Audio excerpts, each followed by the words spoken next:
Next, we're going to talk about the Cameroon grasslands. To the east of the Cross River in western Cameroon lies a mountainous region known as the Cameroon grasslands. Numerous small groups lived throughout this region prior to 1900. Stateless societies as well as highly centralized kingdoms arose and participated in a flourishing trade network. The best known of these are the Bamileke and the Bambouma in the east and the Tarkar in the west. The rulers or fons of the numerous kingdoms used art to bolster the prestige and authority of their courts, and alliances among kingdoms involved exchanges of art objects identified with the royal structure. Over time, these cultural features within these grassland courts or tribes has allowed scholars to speak of an overriding grassland style that we will look at. The development of grassland courts reached its peak in the 19th century during a period of flourishing trade that increased the availability of important materials and luxury goods. Believed to be sacred, kings were spiritual as well as secular leaders. Beneath the king, society was comprised of a hierarchy of titled nobles and commoners. Nobility was further divided into those descendants from the son of the kings, nobility of blood, and those descendants from commoners rewarded for their service to the king with the title nobility of the place. In a typical grasslands community, a large percentage of the population was considered noble. Commoners had no claim to any art, which was used exclusively by the king and by his grace, the nobility. Whether it was employed directly in the king's service or used for a retainer or a prince to exhibit his own rank, all art theoretically belonged to the king, who also had a monopoly on all precious materials, brass, imported fabric, and imported beads. Theoretically, the faun also owned the hides, teeth, and claws of animals such as leopards, elephants, buffalo, crocodile, and serpents, as well as the right to use them as symbols. The authority of the king decreased with colonial domination in the early 20th century and has been regarded with suspicion by modern governments.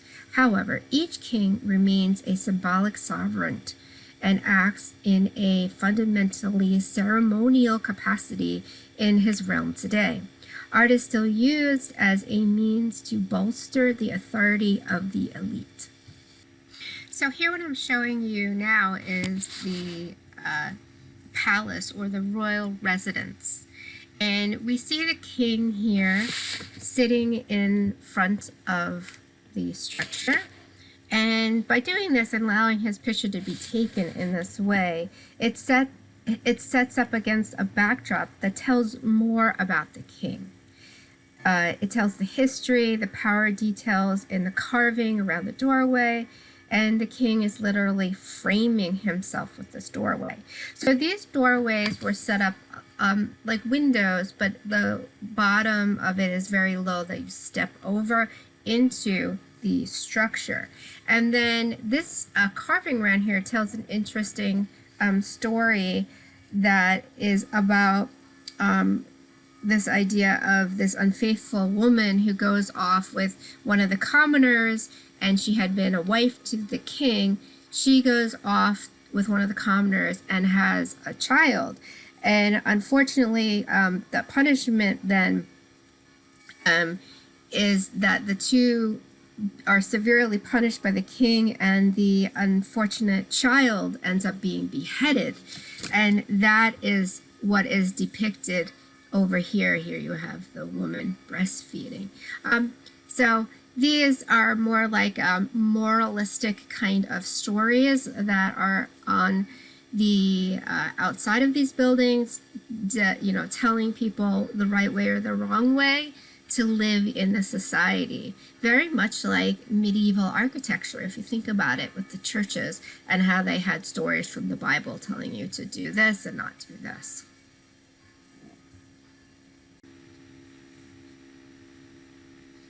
The king also collected or accumulated things that were associated with his high rank in the society, such as textiles, clothing, portable objects, furniture, sculpture, and masquerades.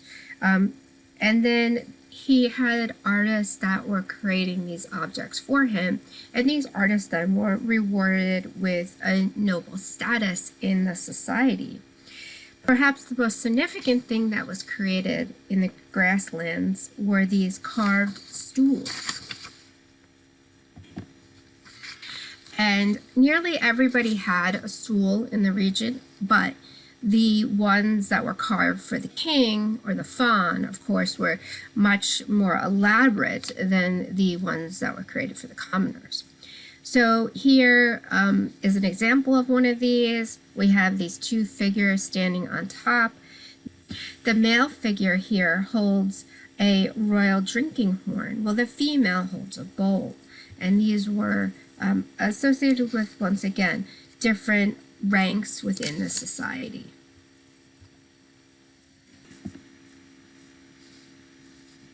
Royal thrones are believed to receive life forces from their owners. So they're more than just thrones. They're really important, or more than just stools. They're very important to this culture. Thus, at the death of a king, his throne dies as well, and it may be buried with him or exposed to the elements to decay. Some thrones are given away as gifts to visiting dignitaries. Some seem to have been inherited by a successor, but a king rarely used a predecessor's throne as his own seat. Instead, soon after his coronation, a king ordered the creation of a new stool, specifically the motifs to be associated with his reign.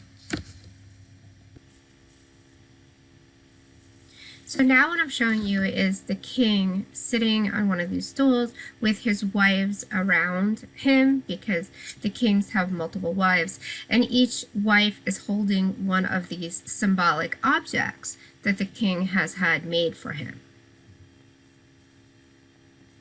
So now what I'm showing you is more or less a portrait of one of these kings.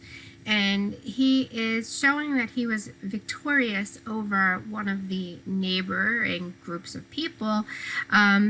He actually holds the head of one of these people that he has conquered, and this is a real bone of a femur of the person that he killed in his triumph in the war or the battle that took place between these two groups of people.